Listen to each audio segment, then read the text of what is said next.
Ladies and gentlemen, joining me on the line as he does every week on the show, his name is Mike Reyes. He's from Cinemablend.com. He writes about movies, and he knows what the he's talking about. Hey, Mike. Just delivering gold every week for you. I'm expected to be good out there. I'm great.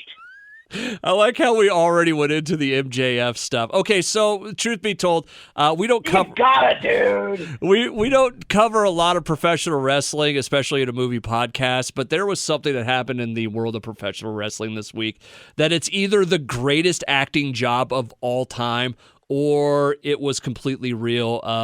If stick around, if you know anything about a guy named MJF, Maxwell Jacob Friedman, or AEW, stick around. We'll be talking about it here in a little bit. But anyways, Mike Reyes is on the line, and we've got a bunch of movies this week. Where do you want to start, Mike? Well, we can. I don't know, because this week it's a decent week in movies, but it's not a very huge week in terms of like big blockbusters. This is sort of a reset in between, Maverick coming out on Memorial Day weekend and delivering, I think it was the best, if not the second best Memorial Day weekend. Tom Cruise's highest grossing ever. Like he finally broke 100 million over a weekend. Really? But this was the closest he had come was somewhere in the vicinity of, I think, 66 or 65 million for War of the Worlds. But before that, before now, he had never crossed 100 million, which is crazy considering, everybody likes to talk about how Tom Cruise is basically the last movie star, or one of the last movie stars that we still have. That's insane, man. I would have never all the Mission Impossible movies and everything. Wow. That's legitimately surprising to me. Because I think Top Gun ended up doing like 166 for the 4-day weekend. Okay. Which is like amazing. Weird. Like, I think that is the number one. I don't know what it made over Memorial. I think over Memorial Day, it's 160.5. That's crazy, man. That is. Yeah, this movie made its budget, almost twice its budget. Wow, that's awesome. Mike Reyes from Cinemablend.com joining me on the line. All right, let's jump over to the movies that are coming out this week, and let's actually start with Crimes of the Future. That's that Kristen Stewart movie, and I saw something pop up about this, and I watched a trailer, and I'm like, no, I don't need to watch this. This is getting some weird press, right? Yeah, because first of all, this is legendary writer, director, and sometimes actor, David Cronenberg, coming back, bringing us more body horror, because the man is he's always been a body horror genius, especially with films like the remake of The Fly with Jeff Goldblum, or Videodrome, Dead Ringers. Like, this man is just into some weird body morphing stuff. And it is a return to form for him. He apparently had some walkouts when the film was presented at Cannes. And I have heard some of the things that are in the film, and it is very, this is not going to be an easy film. It's not an easy film. I watched the trailer for it, and I got levels of creep, like on the level of Human Centipede. Okay, so while I would say that it's kind of the neighborhood that David Cronenberg lives in, that's not totally what he does, because Human Centipede was basically like shock value for shock value. Yeah. A lot of weird personalities in there. Whereas David Cronenberg, at least, something like Videodrome, he has weird nightmares and body, more like a VCR in James Woods' stomach, and a tape goes in there. But it has a message to it. It has a story. Whereas Human Centipede is just kind of like, okay, we're going to be, screwed up for screwed up's sake, and just we'll see what happens. There was just one. There's always that one scene that kind of sticks with you, and I'm not into the body horror stuff to begin with, so something like this really doesn't appeal to me. But there was one point that I just turned it off. I'm just like, I'm done. I don't need any more of this. So. Listen, Human Centipede 1? No, both of the. I've never the trailer for this Human Centipede, when that first came out. Like, there was a scene in that where the one girl's crying after everything happens. Yeah. That's stuck in my head for a few days. Like, I could not get that out of my head. And this one, there was this the trailer for it, Crimes of the Future, that I got about 30, 40, 45 seconds, into it, and I'm just like, okay, I'm done. There's nothing here that is appealing to me. And that's not to say, and listen, that's not to say that for some folks that this isn't right up their alley or it's not a good movie or anything. Just for me, there was nothing in there that I was like, okay. Oh, no, I totally agree. It's again, David Cronenberg's movies aren't exactly Marvel 4-quadrant, take the kids to see it. It's, he tackles some pretty heavy stuff, and some imagery gets to be a bit much, especially if you watch something like Dead Ringers, where you've got Jeremy Irons engaging in some real kooky stuff as a twin gynecologist. And this is a remake of his 70 one, right?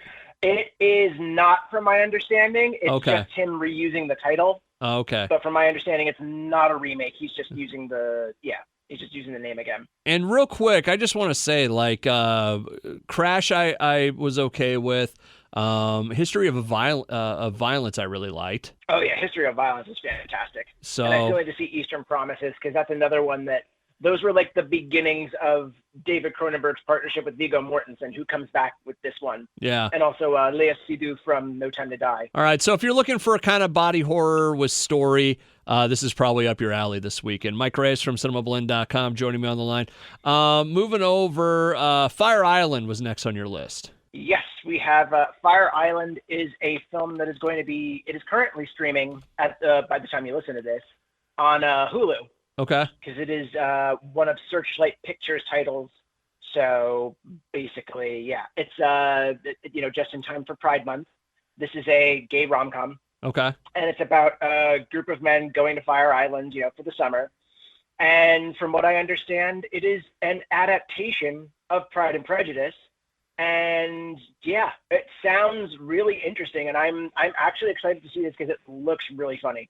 You watch the trailer, and it's pretty good. I was gonna say, I think I've seen the trailer, and I want to say that it looked funny. It does, and I like seeing new spins on old stories, especially with something like this, where it's a gay rom-com, and we're still, as much as people like to say, hey, we're really making strides in the business for representation, we're still not quite where we should be. So, it's good to see things like this, movies like this, highlighting that even more as we're moving. And I'm really excited to watch it. And that's out on Hulu, right? Yep, available for streaming on Hulu. There you go. Mike Reyes from Cinemablend.com joining me. Benediction. Funny, because I saw Benediction last year for TIFF, for the Toronto International Film Festival. And it's finally gotten distribution. It's being released. It stars Jack Lowden, who, if anybody's heard me talk about Slow Horses, he's the young lead actor in there, but he's also in the WWE movie Fighting with My Family. Okay. As the brother, if I'm not mistaken. It is a biopic about World War I poet Siegfried Sassoon and his life as a closeted gay man, both in the middle of his right after his military service, and then also later on in his life, with the older Siegfried being played by Peter Capaldi. I see that. It's from director Terrence Davies, who is a very well-renowned filmmaker and writer. And this is a very tender portrait of a conflicted man. And what's also really interesting about it is they have recitations of Siegfried Sassoon's poetry in the film. There's some really interesting artistic, visual imagery that goes with some of it. And this is one to watch if you're ready for a downer. It's there's unexpected bits of humor throughout this that make it wonderful, but then it really is ultimately it's heart-wrenching because of the life that this man felt like he had to lead in order to fit in and in order to succeed and basically be safe. And some of the relationships that sort of fail as a result. Okay. And this is something you've seen, right? Yes, I've actually seen that it twice. Toronto film. Yeah. Yeah. Sorry about that. Yeah, I saw it for Toronto, and then I saw it for doing interviews recently. Okay. And you got those articles up at the website as well? They will be soon. Okay, cool. Cinemablend.com, everybody. Go to it now. Make it your favorite, especially Mike Reyes. Don't go to it now. Go to it after we talk. Okay. Listen to the show first. Mike Reyes from Cinemablend.com on the line. All right, the one movie, the movie I want to talk about the most, because you gave me the quick elevator pitch on it, and it just sounds fantastic. The Phantom of the Open. Well, I hate to disappoint you, but it absolutely is fantastic and warm, and it's all anchored by just a terrific. A little bit of misdirect there. Got to throw in the twist, man. But yes, it's funny because I watched this movie, and you were one of the first people I thought of because I know you like a good sports movie, but I know that you also like stuff that's not as serious. Yeah. And this is Maurice Splitcroft's true story is one of the most ripe for adaptation stories I've ever seen. So basically, Maurice Splitcroft is this gentleman who, back in the 70s, faked his way into I think it was the British Open. He faked his way into professional golf. Like well, it wasn't even a fake at first. What happened was, long story short, he sent in an application to become part of the British Open, and the people in charge didn't pay enough mind to his application to reject it. They're just like, yeah, whatever. He says he's a professional. He clearly checked it on the box. He's a professional. Oh, he shows up. He flunks big time. And then he's banned from that golf course because, they're like, oh, you have to become a member of a golf course. Oh, sure, I'll become a member. Well, I don't want to give the whole thing away, but basically he runs into so many obstacles that eventually he does fake his way in with personas and costumes, and what the story that results becomes so inspirational that just wonderful things happen. And Mark Rylance is someone that I love him as an actor. He's also a wonderful person because this was another one I got to do some interviews for. And the moment I knew that we were in for a good time, I like to dress for the occasion. So yeah. I found like a shirt that I felt was like a golf shirt. I had like a straw hat. Like I felt, okay, I'm dressed for this. The talent doesn't always do that, and I like to sort of give them something to jump off of. His camera comes on, and he's got a golf hat from St. Andrews, and he's got this wonderful mustache. And from that moment, it's like, okay, he clearly showed up to play. I showed up to play. We're going to do this. And that's exactly what he does with his films because he's just such a talented, wonderful actor. You probably know him from films like Ready Player One or Bridge of Spies. He was also in The Outfit, which came out earlier this year and is currently streaming on Peacock. Go watch that. And yeah, Mark Rylance and Sally Hawkins, who's from Shape of Water and Paddington, are the married couple sort of at the heart of all this. And just the resilience that he shows as Maurice is heartwarming and inspiring. And it's just a really terrific movie that, it is one of those feel-good sports movies, but it's not cloying. It's not trying to earn your heart in the hardest way possible. Yeah. It just ends up doing that. Okay. All right. That's the Phantom of the Open. Is that wide or is that someplace we can see it? I think it is going to be in limited release. And if that's the case, it might be on VOD soon. Okay, but cool. I know it's opened internationally. And looks awesome. I can't wait to see it. Mike Reyes from Cinemablend.com joining me on the line. All right, that's going to wrap up the new movies that are coming out this week. Over in the world of movie news, as we kind of make our way that way. Real quick, I don't want to spend a ton of time on it, but Johnny Depp, Amber Heard, the trial wrapped up this week. It did not go well for Amber Heard. Yeah, so it basically does not look like it looks like it did not go well for Amber Heard, as you said. It was mostly in favor of Johnny Depp because on his side of this, for his suit, there was three things under consideration. There was the Washington Post headline, and then two statements from the Washington Post op-ed that Amber Heard wrote back in 2018. There was like 7 or 8 questions that the jury was told to consider on each of those counts. Whereas, has he proven all the elements of defamation? Was the defamation designed or intended by Ms. Heard? And basically, each of these questions was sort of a gate. And like, if you didn't get past that first question, or if you didn't get past a certain question, I think that was where it ended. And that'll come back into play later. But in terms of Johnny Depp's suit, all three basically ran the table like, yes, yes, yes. There was a defamatory implication designed by Amber Heard. The circumstances surrounded the publication of the statements conveyed defamation implication. Like, basically, they proved defamation on all 3 of those counts according to the jury's verdict. The thing I'll wrap up with is on social media, you definitely had the people that were happy. You definitely had the people that were mad. But it was weird because it was broke up into different categories of what you were happy about. what you were mad about type stuff. So, and I don't want to. And listen, that's for the social media universe out there.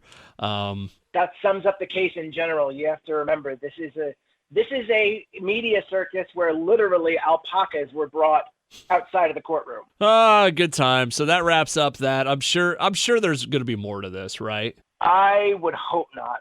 And I think some people are hoping not as well, because it's just, no matter how you slice it, it looks bad for both of them. Yeah.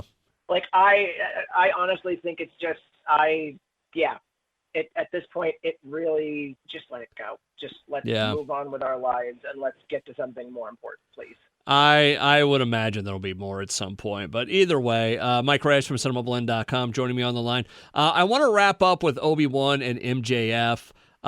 Just a real quick couple stories. Apparently they're going to remake Arachnophobia. Yes, sir. And Christopher Landon, the writer-director of the Happy Death Day movies, as well as Freaky, is going to be behind this remake, which sounds awesome. Like, I don't know any details about what they're doing. I just know that I loved to hate Arachnophobia as a kid. Like, I loved the movie, but I hated spiders because of it. Got over my fear of spiders, for the most part. Still love that movie, and it's just underrated Jeff Daniels' performance and movie there, and of course John Goodman playing a kick-ass exterminator. So I'm excited to see this happen again. The other National Treasure 3 apparently is being written, or something's going on with it. Well, the thing about this story is someone recently asked Jerry Bruckheimer, who's doing the rounds on Top Gun right now because he's one of the producers, if National Treasure 3 is still in the works. Someone asked him on a Reddit message board. Okay. Because the whole thing is, right now, the active part of National Treasure is a TV show for Disney Plus. Yeah. It's not, the third National Treasure film. And he was asked if, that movie is still in the works. And he's like, absolutely. I love Nicholas. He's a brilliant actor, and we're currently working on a script for National Treasure. And that was one of the two projects that, I forget the name of the writer. He's also working on Bad Boys 4 right now. Like, he's basically Jerry Bruckheimer's, right-hand man at the moment. Okay. And they have the same writer working on National Treasure 3 and Bad Boys 4 right now. So we'll see what happens. We'll see how that Disney Plus series ties into things, because they do have Justin Bartha coming back as Riley.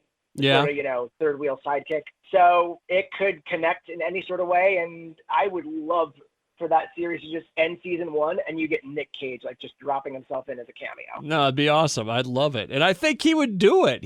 What has he said no? You know what? That's a podcast at some point for someone to do some research to, is what has Nick Cage said no to?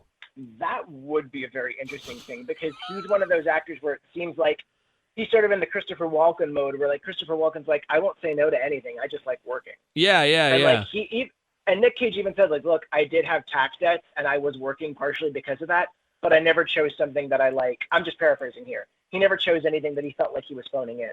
If he chose a movie, he was doing it because he wanted to do it. Yeah. I would love to see a list of movies he said no to. I think that would be really interesting. I can tell you one that he apparently dropped out of. What? Crimes of the Future. Oh, wow. Really? That's surprising. Yeah. From what it looks like, according to the wiki, he was the first choice. He dropped out, and then Ralph Fiennes was brought in, and then Ralph Fiennes left, and then Viggo Mortensen eventually landed the role. This seems like something that would be right up his alley. Anyways, all right. So to a certain extent, I don't know if he's that much into body horror. I know he's into weird. Yeah. But I don't know if he's that much into body horror. Okay. He doesn't really go that bonkers. Yeah. At least Mandy is maybe the most bonkers he got, but even then, that's bloody, but it's not exactly too body horror. Yeah. All righty. Mike Reyes from Cinemablend.com on the line. Obi Wan, we got our third episode last night. You've seen the first two. We actually did get caught up last night, and we've seen all three. And I got to tell you, this may be some of the best Star Wars that's come out in a while. It's definitely good. I'm definitely enjoying how this story is being told. I like what I'm seeing from this. And, of course, it's great to see Ewan McGregor back as Obi Wan Kenobi. And they have a wonderful new cast. The young girl that's playing Leia absolutely blows me away, because she feels like, you look at this young girl and you think she grows up to be Carrie Fisher in the Star Wars universe. Yeah. and that fits. I will tell you this, and I don't want to spoil too much because you haven't seen the third episode yet, but the connection between Leia and Obi Wan was always one that they never touched on a whole lot, and it was weird that she named her kid Ben after him. And I like that they're filling in some of those gaps here.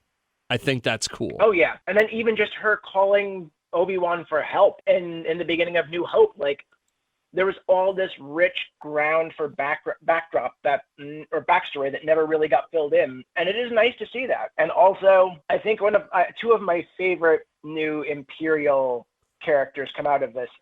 Reva, played by Moses Ingram, and I'm sorry if I'm pronouncing your name wrong, ma'am. Which, by the way, Friend's Inquisitor. In the world where we have where the Star Wars universe is so vast with its fan base, that the fact that she's getting racist messages is bull. Agreed. Total bull, because some people are just a little too precious with the franchise, and it's like, I get that you can disagree with what Star Wars tries to do at times. You can not like it, but it never warrants that. Yeah. And it is a good thing that there was official statements against that after Kelly Marie Tran and John Boyega faced similar behavior making the sequel trilogy. Yeah, it's like, if you want to not like something, that's one thing. Being a racist douchebag is something completely different. Yeah, just, you know what? There's always room in fandom for argument, but there's no room for hate. Yeah. So, sorry. Anyways, take that to another neighborhood. She's very cool. I think she's going to be a good. I think she's going to be a good villain in this and a good character. Because there seems like there is a lot of the backstory, and like I said, I don't want to spoil too much for you, but I like seeing a broken Obi Wan. I like seeing that gap between end of Revenge of Sith and how things go to now, where it's like, okay, he's been living 10 years in this, and it shows. Yeah, it's definitely, and it's also nice to see like Owen Edgerton's back as Owen Lars. Yep. Which, he was great in the prequels, and it's just great to see him back. Sung Kang from Han from the Fast movies is the fifth brother, who, if you don't, he's under all that makeup in the first couple episodes, and I really hope we get to see him bust out. And then Rupert Friend as the Inquisitor just gave me Hans Landa vibes in the first episode, like Hans Landa meets Judge Doom. Yeah. Because of the way that he's like interrogating everyone in the tavern trying to smoke out a Jedi. And then Reva just throws that knife and like everything just jumps from there. Watch that new episode. And we'll talk more about Obi-Wan next week, because this isn't going away. And this is like I said, I feel like this is far and away better than Boba Fett. For the most part. I haven't seen Boba Fett, so I can't really judge. Yeah, for the I feel series-wise, this is some of the best stuff they've put out so far through 3 episodes. Wow, even better than Mandalorian? Mandalorian was a little too, by the numbers for me. Like, it kind of seemed like the same episode over and over again, where it's like, hey, Mando lands on a planet. He has to do something to help out the people there. He does it. Baby Yoda eats some weird stuff, and then they get the job done, and then they fly off to the next planet. Yeah, and then season 2 you just add, but then other Star Wars characters pop in to connect to Star Wars. Because Star Wars. It really. And I apologize to Lyle Rath for stealing his shtick, but he has that wonderful video about Star Wars: The Force Awakens. Anytime I think of Star Wars, I think of that video. I don't remember if I've shared it with you. It just shows that if you really plan it out and do the story, and you really focus on that, and you get the right people in the right place, that you can have a really wonderful story in that universe. Yeah. And it's not always going to be a cardinal sin to replace people that were working on the series, because this was another project where it was originally going to be a movie. It then became a series. There was other writers brought in to sort of, apparently there was a rumor that some of this got too dark. And yet that first episode opening with what it did at the time that it did felt like really dark. You know what though? I mean, that was just bad timing. I mean, there was nothing they could do about that. Oh no, absolutely. So no, it's something it's not like they just did it to be edgelords. That was part of the lore. That was Order 66. Yeah. So it's just bad timing. Otherwise, in the Star Wars world, you see they're making another one of the games with it's called Survivor. Have you seen the trailer for it? I didn't see Survivor. I saw that Jedi Fallen Order or I don't remember if Fallen Order is the name of the new one or the name of the ones they already did. But I know it's the game. Yeah, it's hold on, let me look up the number. Yeah, Fallen Order got a sequel. Yeah, it's Jedi Survivor. Yeah. Okay, so there you go. If you ever get time to play it and just play it for the story part of it, it's a really good Star Wars story. I've been meaning to, because since I have Xbox Game Pass, yeah, it comes with EA Play, and it's basically like those 2 game libraries unlocked for like $15 a month. Yeah. And on top of that, they bought Bethesda, so that'll be added into the queue soon. And that's awesome. Yeah, I've been meaning to play it because I hear it's great. I hear the droid's cute. BB-8, yeah. No, the whole thing is great, and he has a good character. But anyways, Star Wars is awesome. Mike Reyes from Cinemablend.com joining me on the line. Okay, this week we're going to wrap up with a story that isn't really movie or TV. It's kind of TV related. It's something we don't usually get into. So I will say this. They should offer, what, MJF is his name? Yeah. They should offer MJF some sort of movie contract if this is acting. And if this is his own, like, off the cuff or whatever, whoever his writer is, they should be offering them a position too. Because what happened, B-sox? Okay, so to give you the real quick synopsis of what happened, and we're recording this on Thursday, so this will obviously be out into the world on Friday, so we might be a day behind if any more news comes out about it. But last night on AEW's programming, a character named MJF, who's had some well-known contract problems with AEW and Tony Khan not paying him enough, and him talking about leaving for WWE and all this other stuff. It's either the greatest work of all time or it's absolutely real, but he went out and melted down in the ring about his whole situation in the AEW. And you have to kind of see it to believe it. A lot of people are comparing it to the CM Punk pipe bomb promo that came out years ago when he was still in WWE. But this one was levels upon levels more vicious. The swearing in it was crazy, and the level of just anger that this dude had was off the chart. Yes. Then I don't think I could describe it any better than what you just said. And it's just, I'm not a huge wrestling fan, but to watch the power that this man commands in this moment and to see the pure anger and hatred, it's like Scarface level, say goodnight to the bad guy. And I loved it. I loved it. What's crazy about it is, okay, let's say it is acting. Okay, that this is a legitimate. If we go on the edge of it's a work, that this is all pre-planned in the back. They tell him basically go out, do your promo, but go way too far, right? Yeah. If this is a work, that dude did a level of acting there in front of people live on TV that, with an amount of emotion involved, that is kind of unheard of. Oh, yeah, and plus, if it is, in fact, just something sanctioned by the higher-ups and it's a work, then that, they get some credit for that, too, just because of the sheer fact that they allowed him to do that. And it's like, okay, we'll take some egg on our face and say the quiet part out loud because the fans have been saying it, and we're just going to revel in this and turn it to our advantage. So, I mean, the best wrestling stories are based on things that are going in reality. I think that's fair to say, and a lot of pro wrestling fans would kind of go with that, especially when you blur the lines of, is this real or fake? Because, I mean, for the most part, I think a good amount of people are in on the joke at this point about pro wrestling. No, yeah. I mean, you kind of have to be, and you really do kind of have to be. And I think the business has evolved because of that. It's seeing people and the act in wrestling more as entertainment and shaping it more as entertainment now. Yeah. As opposed to just, oh, it's wrestling. No one gives a shit. It's like, well, they do. So we're going to give them what they want, and we're going to give them something good. So if you don't have it or you don't know anything we're talking about, like if you kind of know some of the backstory, it means so much more.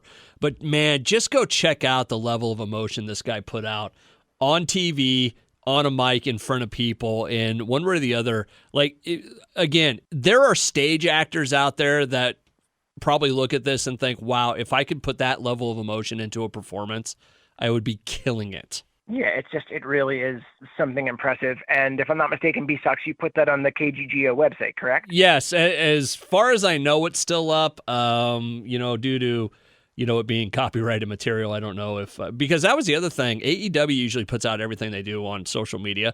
This came down, and people were commenting on that. So if they're doing it right as a storyline, where they're not mentioning it. They're not putting, oh, look at this segment. MJF goes off on the mic. Can you believe that? Because that's always the stuff that gives it away, Yeah.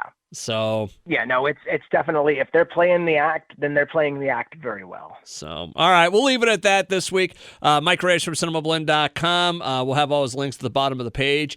Mike, you have yourself a great weekend, okay? You too, man. Try not to get caught in the wrath of MJ Death. Yeah, I see what you did there.